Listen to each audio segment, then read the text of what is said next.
A story today which goes right back to the last time I was living in Bangkok, and it's all about the fundamental key to the sixth principle, which is time.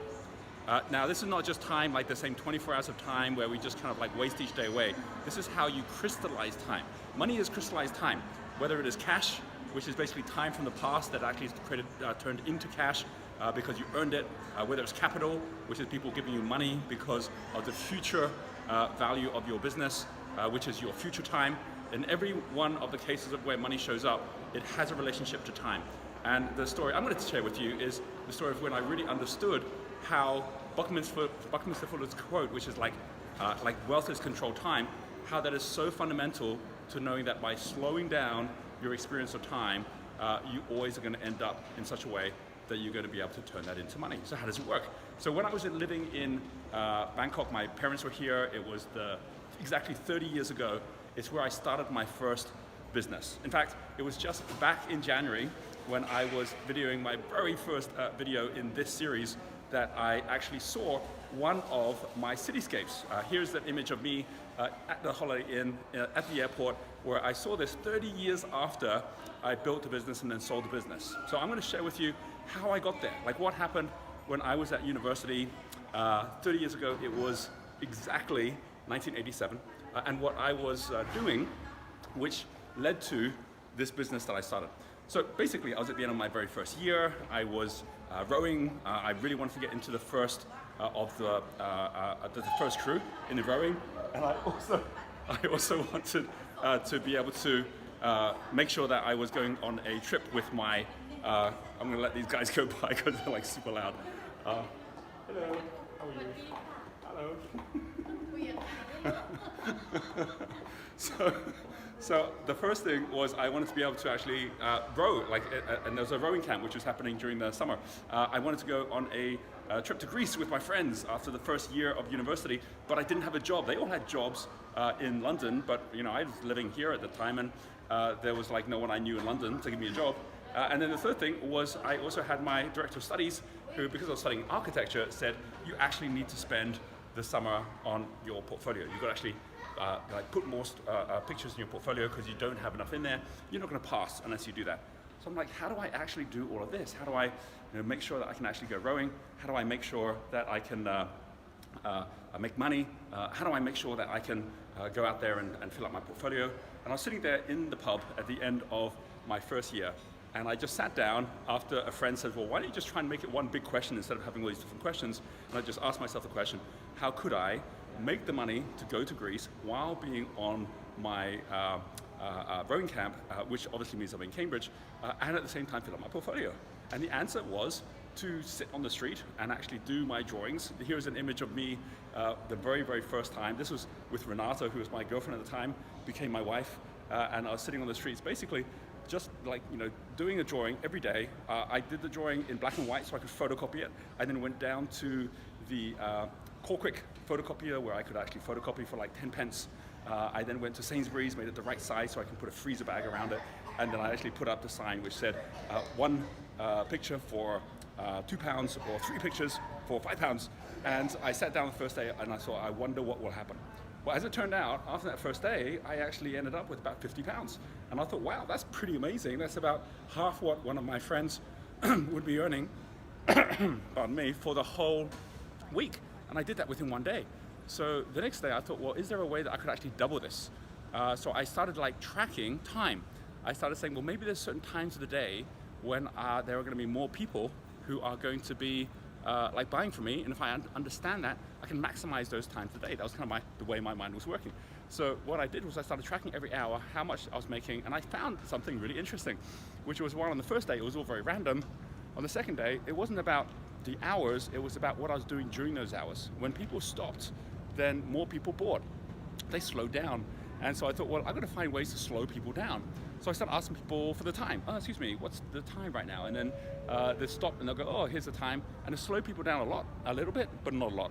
Then I started realizing, hey, if I actually ask people if they want to look at my drawing, it's like, hey, what do you think of this?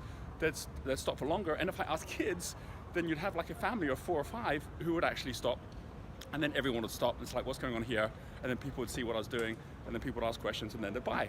So by the end of the second day, I went from 50 pounds on the first day to 100 pounds on the second day, just by understanding that there's ways that you can slow time down. You can actually slow down people's attention in such a way that they actually see what you're up to and decide to buy. The interesting thing was what happened the third day, because I thought, well, maybe there's a way that I can actually do this and double again. So like now I'm at the point where I'm actually earning as much as my friends do in a week down in London. Could I double it again? And I needed like, something like 500, 600 pounds to go to Greece. So I thought I could actually get there within 2 weeks if I keep this up. And so what I did was I basically said, I'm gonna find a way to get myself from 100 pounds to 200 pounds, but I actually didn't know how. I just thought I'm just gonna figure out a way to do it. So I'm sitting there, and as I'm sitting there drawing, I go rowing in the morning, done by about 7 o'clock in the morning, because it's like super early rowing, sitting down around 9 o'clock, start doing my drawing in a new place. I've gone out, photocopied the picture from the day before, and so as I'm sitting there drawing, most tourists don't show up until maybe about 11, 12 o'clock, but I see an American couple, right? There's a guy, and he's with his wife, and they're walking towards me, and they look and say, hey, I really like what you're doing there. I just started, I was only about like 30 minutes into this, and I go, yeah, I'm actually doing these drawings, and then I kind of like sell the prints. And he goes, well, I want to buy that one. And he points at my original.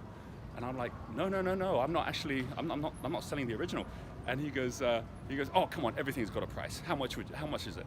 And I thought, well, that's kind of interesting. Maybe everything does have a price. What would I actually charge for this? And I thought, well, my day's worth 100 pounds. That's how much I'm making a day.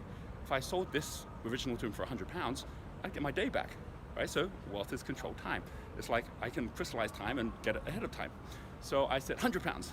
He goes, done. He says, I just wanted to actually sign here. This is a signed original, unfinished original, Roger Hamilton. So I signed that. So he's got that somewhere in the world. And so off he went, and I had my 100 pounds. And then I sat there and I thought, well, that was great, but like, what am I going to do for the rest of my day then? And I thought, well, I actually love what I'm doing. So I think I'll just start again. So I actually just got another piece of paper out, just started doing the same drawing again. By the end of the day, I not only had the drawing, I had another 100 pounds, so I managed to get to 200 pounds. Like every one of us has a different story, and your numbers might be much bigger right now today. You might be just getting started. But the point is that at every point, the moment you realize by slowing down attention, like we are moving so fast in the world today, you can always get to that point. So how did that get to the cityscape? Well, I actually went to Greece, I went rowing, I managed to get into the first boat, and then at the end of the summer, I was sitting down doing some more of my drawings before the next term started, and I saw someone watching me in one of the windows from one of the shops. It was a shopkeeper. So I went up to him and I said, hey, would you like to do this drawing because it includes your shop in it? He goes, no, I'm not interested in actually buying your drawing. It's fine, I don't need that.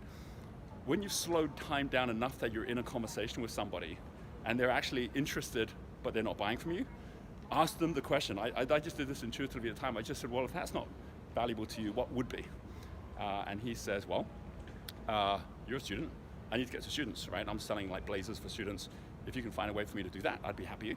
Like, is there a way you can do a drawing and get it to all the students? So I thought about that, and I thought, well, maybe there is. It's like, would you pay for that? He goes, yes, I would. So he ended up becoming my first customer on what was called the Cityscape, where I actually did a drawing, not just of his shop, but basically of all the shops in Cambridge. And then from that, I then ended up turning this into a business called Cityscapes, where we had 40 of these all over the UK. And so we had an office down in Covent Garden. There's some hilarious pictures of me as I was actually building this business. And that whole story that I'm just sharing there, the reason I share that is that within the impact meter, whether you're just getting started at level 1, which is what I was doing, which is getting my first customer, level 2, which is where you're getting your first 10 customers, or what happened was that I actually got to level 3, which was then the 100 and then the 1,000. It all started by basically slowing time down enough, and today there are really 4 different levels of slowing time down. And this is what we call your followers, who are people who are willing to pay you attention, but no more than attention at this point. You have to earn their attention. So for example, when I was like asking people to just have a look at my picture and they actually paused, they were effectively like what we would call a follower today on social media. They're saying, well, I'm not going to give you much time, but I'll give you my attention. Some of those people will then become your community members. They're giving you your email, they're giving their details, and they become your community. And that's a different number. In fact, here is something which is called the Impact Highway, which I'll go through in more detail in the coming videos, where you can see that depending on what level of business you have, whether it's a level 1 with 1 customer, whether it's a level 2 with 10 customers, level 3 with 100 customers, the times 10 every time, you have a different number followers that then actually show up as a general rule to the people who then join your community, and then the people who say, that was worth my time, I'm now giving you time, and you've made it worth my time, I'm now going to give you a decision. So when someone stops and they were basically looking at my picture and they're like, well, maybe this is worth a decision to actually buy one of these, and they're now a prospect. And that's exactly what happened with the American tourist. He was saying, I'm a prospect. It's exactly what happened with the same thing when I was sitting with the shopkeeper. He was like basically saying, well, I'm a prospect because I'm interested in making a decision, just not the decision you're giving me. So then you can actually find, well, what is it that would actually be worth going from like worth your decision to worth your money? And that's when they become a customer, which is the fourth. So there is an equation which allows you to move from one to the next through all of this. And think of this a little bit like a plane, right? Like the planes which are out there, which you might not be able to see because of the light, but the planes that are out there, if you watch planes that are flying through the sky, that's like having an online business. It isn't actually, if you've got an empty plane and it's flying around, it isn't actually the key thing is to go out there and try and throw people on a plane when it's flying in the sky. It's to land the plane, it's to get it to an airport. It's to actually do what I was doing intuitively as a student, like just sitting, like whether it's talking with the tourist, whether it was talking with the shopkeeper, where you are now just like connected up in such a way that once you get those on board, there's your customers, then you can take off. Wherever you are right now in your business, whatever it is that you're trying to figure out, ask yourself, do I actually need to slow down? Do I need to just pause and have a conversation with my customer? If you're still struggling to find the right customers, just say, well, who is the customer that I can go to find out what their problem is, to solve that problem? Then you can take off. This is the concept of all money being crystallized time, which as you slow it down enough, will always turn into that money, which then allows you to then actually take off with that plane and ensure that you are achieving the goals that you want and fly to wherever you want to go. I hope that has been an interesting story for you. It's the very, very first business that I started. It was exactly 30 years ago, and it really got triggered off at the very beginning of this episode, or these episodes, as a result of what I saw right back there in Glasgow at the beginning of 2018. So go and watch the other episodes if you haven't watched them. Do post a comment down below about how you yourself, whatever business you have, wherever you are, how you yourself are going to take the key things from this video and then apply them. And I will catch up with you on the next video.